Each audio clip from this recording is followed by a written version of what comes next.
With that being said, we'd love to hear from Congressman Doug Lamborn. Congressman? Thanks, John. What an exciting day! This is so amazing. Space Command belongs in Colorado Springs.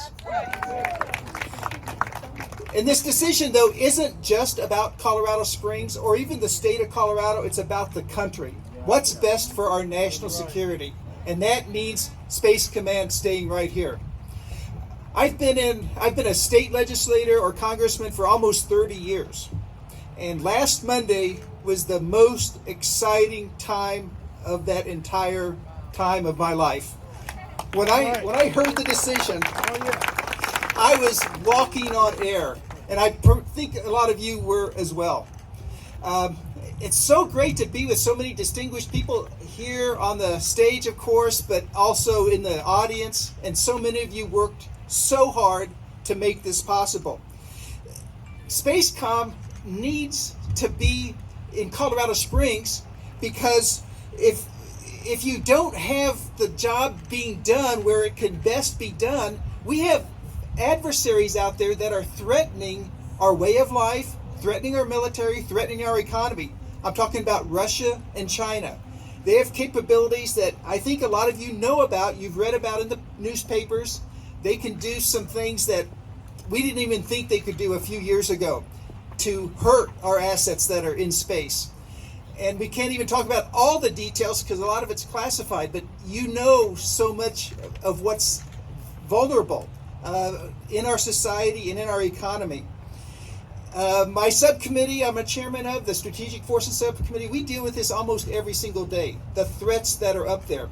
And as has been said by my two Senate colleagues here, that is threatened if we were to move to another state, whether it's Alabama or any other state, because the attrition would be tremendous. And it would take years to reconstitute all the experts that are needed to run Space Command as it should be run.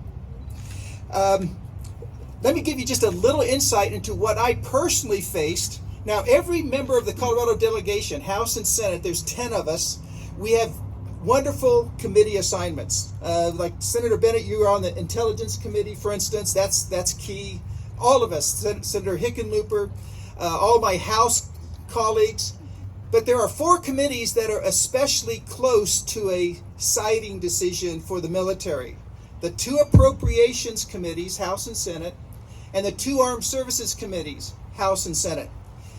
On those 4 committees, Alabama has 7 members of their delegation on those 4 committees. They double up on some of them. Colorado has, at the moment, 1.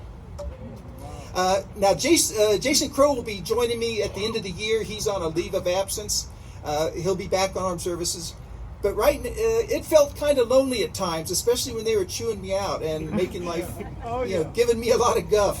Some you heard about, some you didn't. Some was behind the scenes. But nevertheless, all of us in our own respective spheres worked together. We persevered. We fought hard. And we made it happen. All right. And about the economic impact, this is not a jobs program. It's much bigger than that. It's national security. But we do have in Colorado Springs 200 defense-related companies.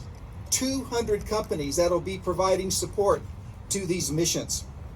We have in the works, on the table as we speak, over $1 billion in decisions that these companies are ready to make. And there's going to be a lot more in the future. So it's going to be huge for our economy, huge for the state and city and county. But most of all, it's important for the United States of America, and that's what it's all about. Thank you so much.